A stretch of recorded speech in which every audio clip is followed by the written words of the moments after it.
Boa tarde, boa noite, bom dia, gente, como vocês estão? Bom, vamos retomar um pouquinho de discussões sobre sexualidade hoje. E para isso eu gostaria de retomar um pouco os conceitos de educação sexista que a gente vem discutindo já há algumas aulas, algumas monitorias. Então, caso alguém tenha perdido e tudo mais, vou tentar ali em um minutinho falar brevemente. Apesar de ter construído toda, né, uma linha de coisas ali para falar sobre isso, porque não é uma coisa tão simples de ser entendida. Tanto é que na monitoria passada nós ficou ali uns 40 minutos discutindo sobre essa educação sexista, né? Inclusive foi muito legal, obrigada pela participação de todos. Mas enfim, o que seria essa educação sexista? Na nossa sociedade, aqui, né, no século que a gente vive e tudo mais, a gente, no meio da nossa socialização e os meios por onde a gente aprende, por onde a gente convive, aprende a nossa convivência, ou seja, desde o nosso convívio familiar, o nosso convívio de amigos, que é um lugar onde a gente aprende também muitos costumes, muitas coisas, o convívio escolar, as instituições de ensino, a mídia, tudo mais.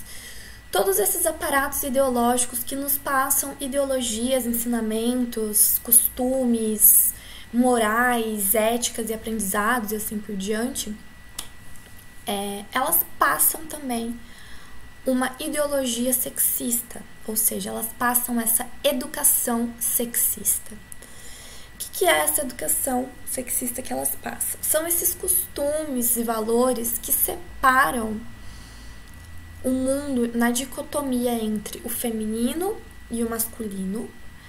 Então, o que é essa dicotomia? A gente tem o feminino, a gente tem o masculino, e é atribuído a esse feminino e é atribuído a esse masculino diversos tipos de comportamento e valores, como se fosse uma coisa natural, biológica, dada pela natureza. Então um exemplo. Olha, o homem ele trai muito a mulher porque é da biologia do homem ter mais tesão, né? São os hormônios do homem. A mulher não tem tanto desejo. Ainda mais depois que casa. Imagina, depois que casa, a mulher só quer saber de ter filho, né? E aí ela deixa o homem de lado. Então o homem procura outra mulher porque é da biologia, assim como é da biologia da mulher não ter desejo sexual. É da biologia do homem ter muito desejo sexual. Muito comum a gente escutar frases como essa, e diversas outras frases que reduzem o papel da feminilidade e trazem também, né, diversos valores e costumes para a masculinidade, como se aquilo fosse um bem dado pela natureza e pela biologia. E isso é muito perigoso. A gente discutiu diversas maneiras em que essa educação sexista é passada, né? Enfim, dentro da escola, etc. Isso discutimos mais um pouco. Mas o problema é quando a gente chega nessa frase que eu gosto muito, que é diferenças que geram desigualdade. Por quê? Porque as diferenças sexuais, elas são inegáveis. O corpo com uma vagina, ele vai ter determinados hormônios e o órgão sexual lá, e visivelmente até uma vagina é diferente de um pênis, que também vai ter outros hormônios e outro tipo de desenvolvimento. As diferenças de sexo biológicas existem, diferenças sexuais existem. Porém, o problema é quando essas diferenças geram desigualdades. E é isso que a gente não pode deixar acontecer. E a gente tem sempre que trazer a nossa contribuição de uma visão crítica, histórica, reflexiva, para entender por que essas diferenças geram desigualdades. A quem serve essa desigualdade? Por que há essas desigualdades de gênero? Por que há essa visão dicotômica e sexista que divide o feminino em uma caixa de valores e o masculino em outra caixa de valores diferentes? E por que será que existem diversas instituições, como a família, a mídia, a escola, que o tempo inteiro reafirmam esses valores e reproduzem esses valores? Então, né, bora refletir. A gente chegou aqui nesse quadro em que a gente estava falando um pouquinho de diferenças que geram desigualdades. A gente viu que o Brasil é o 5º país onde as mulheres mais sofrem violências domésticas. Discutimos também um pouquinho na monitoria, né? Foi quase um desabafo para nós mulheres e até mesmo para alguns homens, porque os homens também sofrem com essas questões sexistas. Não é à toa... Ai, não tem aqui, vou procurar agora. Não é à toa, gente, que suicídio é maior entre o sexo masculino. Olha eu falando sexo masculino. Ó, porque a taxa de suicídio é maior entre os homens. O número de suicídios de homens é maior que o suicídio das mulheres, aqui ó, da G1. Por que será? Porque os homens também sofrem com essa questão sexista. Nós, mulheres, sofremos mais, os números de feminicídio e violência estão aí para provar, mas os homens também sofrem. E um exemplo disso é a questão do suicídio. Uma das explicações é que os homens eles são mais ensinados do que nós mulheres a reprimir o que eles sentem. Então, aquela história do engole o choro, o homem não pode chorar, o homem tem que ser forte. E também o fardo do homem de muitas vezes ter que sustentar a família sozinho e de ter que ser o provedor daquela família. E aí tem aquele acúmulo da função econômica, às vezes ele perde o emprego, às vezes ele não consegue sustentar, mas ele se sente como o único responsável por aquilo. Uma série de fatores, lógico, o suicídio ele é um fenômeno social muito complexo, mas ele é maior de homens. Aqui tá de João Pessoa, é um exemplo, mas no geral é maior em homens, em outros lugares também. Então, a questão é quando essas diferenças geram desigualdades de gênero, desigualdades sociais, desigualdades raciais. Vimos também, né, a questão LGBTQ. Então, o Brasil mata muito transexual, é o país lidera ranking mundial de assassinato contra transexuais. Além disso, aqui está escrito, o Brasil registrou 445 casos de homossexuais em 2017, segundo o levantamento do Grupo Gay da Bahia. De acordo com a ONG Transgender Europe, entre 2008 e junho de 2016, 868 travestis e transexuais perderam a vida de forma violenta. Muitos dados sobre morte de LGBT são incompletos, mas a gente sabe que tem uma série de escândalos sobre isso aí, de LGBTs que apanham, inclusive, né, andando em público. Teve aqueles casos na Paulista em que casais homoafetivos estavam andando e apanharam das pessoas. Enfim, fora toda a questão que os transexuais sofrem de exclusão social dos lugares de trabalho e tudo mais. Também vimos essas histórias, né? Pai espanca filho de 3 anos que brincavam com batom em Uberaba, pai que espancou filho porque estava lá, quer dizer, que matou o filho porque ele lavava a louça da casa, criança de 8 anos. E também um pai e um filho que estavam andando de mãos dadas em um shopping em São Paulo, foi confundido com um casal gay e foram espancados. Então, o que esses casos nos mostram? Como é perigoso, às vezes, essa educação sexista, né, de separar a coisa de, por exemplo, o homem não pode fazer trabalho doméstico e tudo mais. Isso é um discurso perigoso, é um discurso que pode gerar muitas reações de ódio. E o ponto em que eu queria chegar com vocês aqui nessa aula é sobre como o fenômeno do isolamento social da pandemia aumentou ainda mais essas problemáticas que eu acabei de falar para vocês, de desigualdade, de violência. Então, aqui nesse estudo feito pela ANTRA, eu queria divulgar para vocês também a ANTRA, que é a Associação Nacional de Travestis ou Transsexuais, vamos ver o nome certinho. Uma ONG, tá? Uma associação. Eu sigo eles no Face, Associação Nacional de Travestis e Transsexuais. Ai, meu Deus, entrou alguma coisa no meu olho. Ai, caralho, já não tenho tempo de aula ainda. Sofre esses BO aqui. Meu pai amado. Voltando, desculpa, gente. Associação Nacional de Travestis e Transsexuais. Eles fazem diversas pesquisas e tudo mais. E eles têm o site, tem o Face, é bem legal para acompanhar as discussões dessa população, que são muito importantes. E os assassinatos subiram em 2020. É a segunda vez consecutiva que o número de assassinatos de pessoas trans apresenta aumento este ano. Então, em relação a 2019, tem aumentado. Os dados estão aí para mostrar isso. E, inclusive, a ANTRA faz uma ressalva de que esses dados são inconclusivos. Ou seja, eles não têm acesso a todos os assassinatos. Porque muitas vezes não são divulgados, não vão atrás e tudo mais. Então, também são inconclusivos.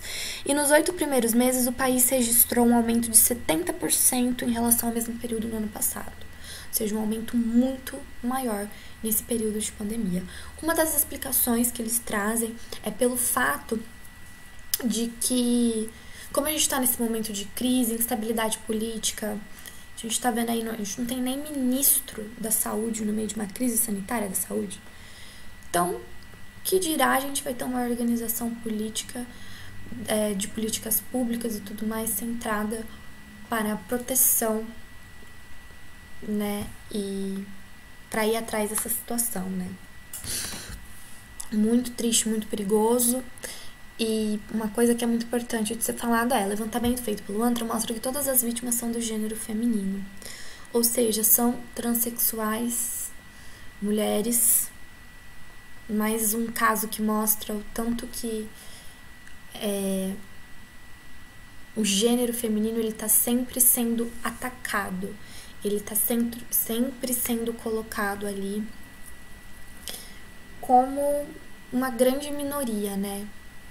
E quando a gente vai observar essa discussão sobre as pessoas transexuais, a gente vê que os transexuais masculinos não estão ali nesse dado.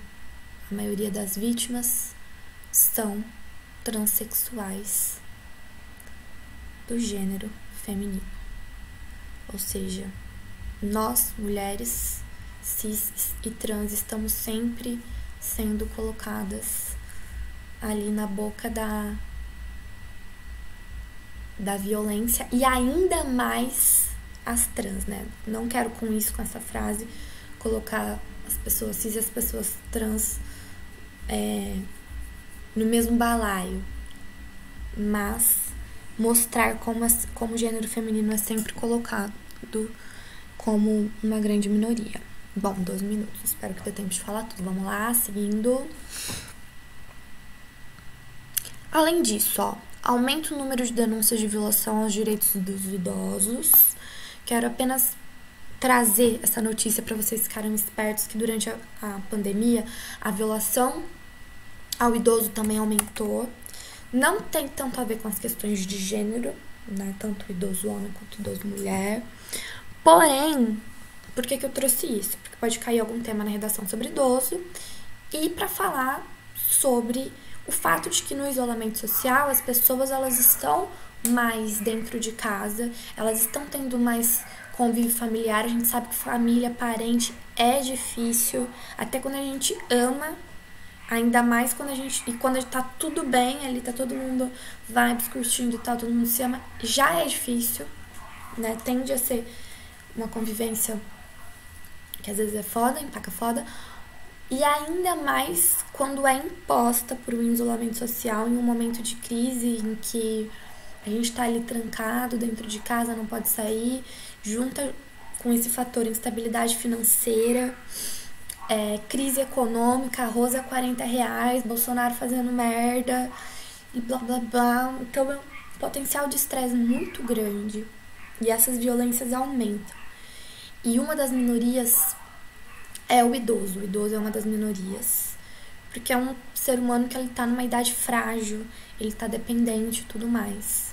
Então, né, abrir um parênteses aí pra trazer pra vocês essas informações que pode cair, né, temas como idoso e tecnologia, direito de idoso e tudo mais. Voltando para as questões de gênero, coisa que eu queria falar aqui, crianças e adolescentes estão mais expostos à violência doméstica durante a pandemia. Então, também nessa questão tá todo mundo ali dentro de casa, todo mundo nervoso, a criança tá ali fazendo o EAD dela, o ensino à distância, o ensino remoto, e aí a criança enche o saco, o pai não tem paciência, o pai tá sob pressão, estresse, então uma série de fatores. E o fator mais importante, que é a escola. A escola é um ambiente de proteção à criança, porque muitas vezes a criança, ela não sabe se proteger e denunciar as coisas sozinhas. Então a criança, ela vai precisar de um adulto que a proteja. Só que às vezes a gente sabe que o adulto que deveria protegê-la, que é o pai e a mãe, acaba por não fazê-lo. Acaba por cometer as diversas violências. E sendo uma aula de sexualidade, eu gostaria de puxar, né, para a questão da violência sexual contra as crianças. Cadê? Aqui. Violência sexual contra as crianças, que nesse momento de pandemia também tem aumentado. Porém, as denúncias não tanto. Por quê? Porque as crianças não estão no ambiente escolar, que é onde a professora, a diretora, a tia da cantina, todo mundo começa a reparar, né? Às vezes a criança tá com um comportamento diferente, conta pra alguém e tudo mais, expressa de alguma forma ali na escola. E a escola é um meio de denúncia e de proteção àquela criança. Porém, longe desse convívio escolar, isso não está ocorrendo. E aí, dentro das violências domésticas contra as crianças, tem a terrível e triste, né, violência sexual. E ali, ó, um dado que também, né, entre 2011 e 2017 teve um aumento de 83% na violência sexual contra as crianças. Foi reportado mais, foi mais denunciado. A maioria das ocorrências, tanto nas crianças nos adolescentes, ocorreu dentro de casa. E os agressores são pessoas do convívio da vítima.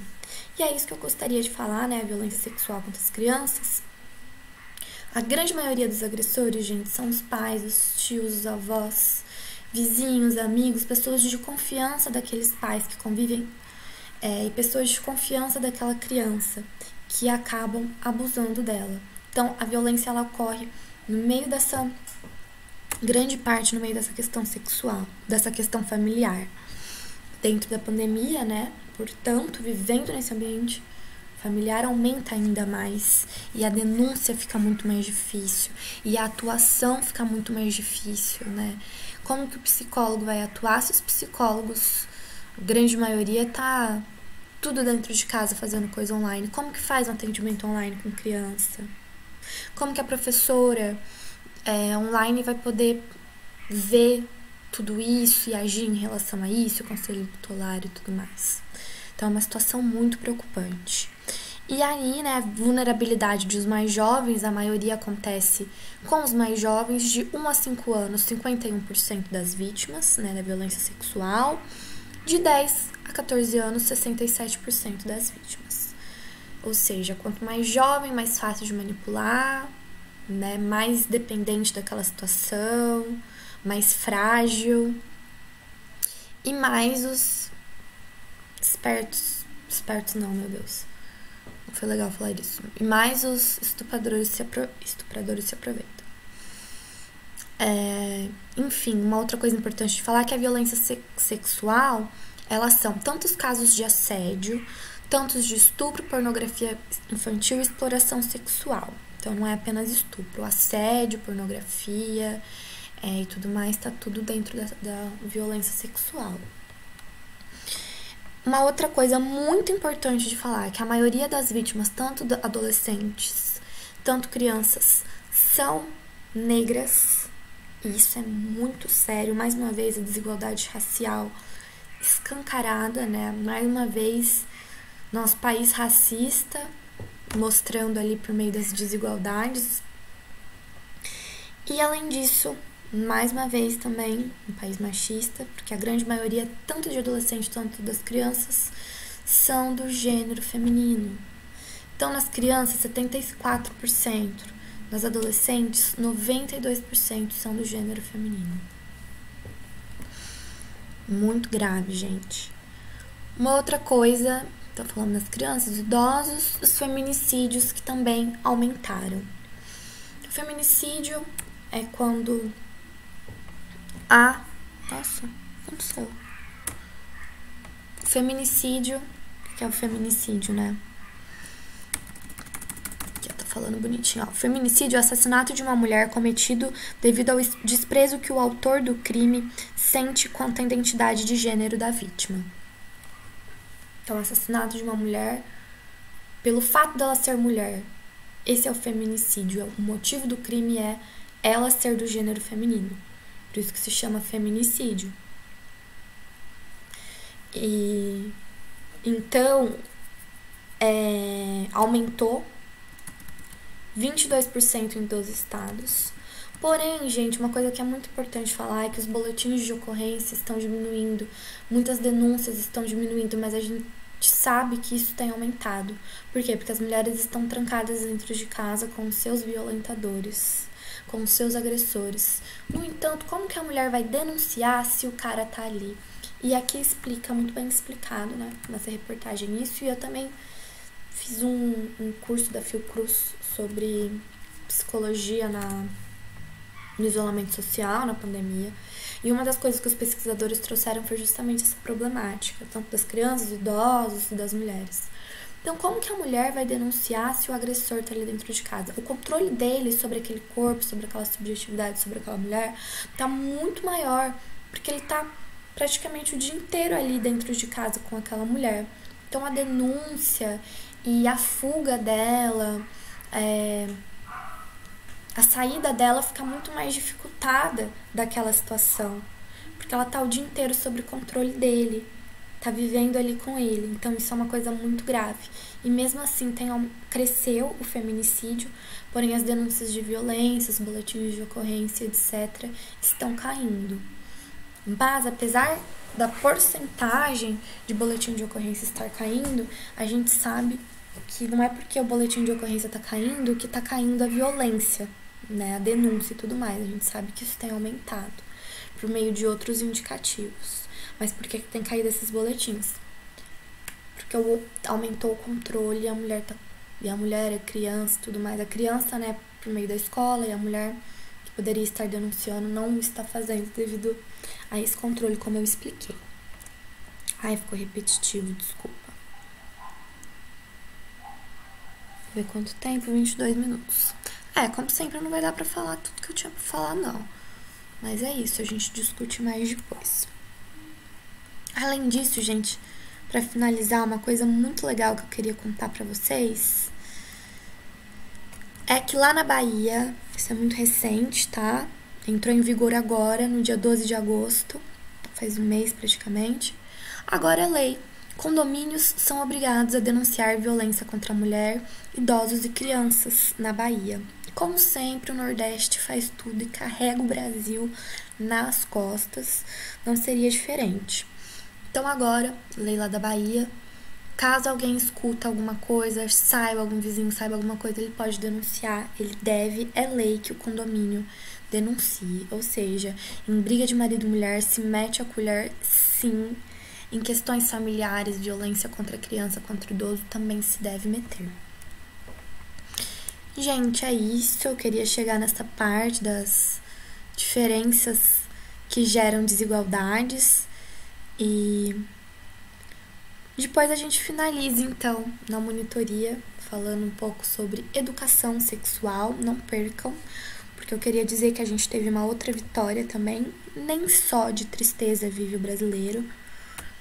E a gente teve aqui outra notícia: vitória unânime no STF encerra a falácia da ideologia de gênero e os projetos escolas têm partido.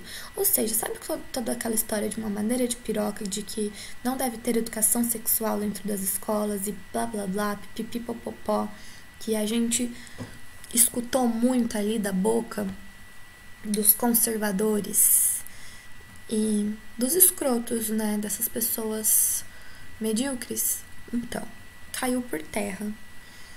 E a gente já pode voltar a falar de ideologia de gênero, de sexualidade e tudo mais dentro das escolas. Foi uma vitória no STF, não deixaram passar isso. Então, a liberdade do professor dentro da sala de aula ainda está em vigor. A gente pode falar sobre isso legalmente, não que a gente tenha parado em algum momento de falar sobre. Mas, enfim, Bora comemorar. Beijos ou comemorar e beber um pouco. É isso, gente. Um beijão. E aí a gente vai discutir um pouquinho sobre educação sexual na monitoria, né?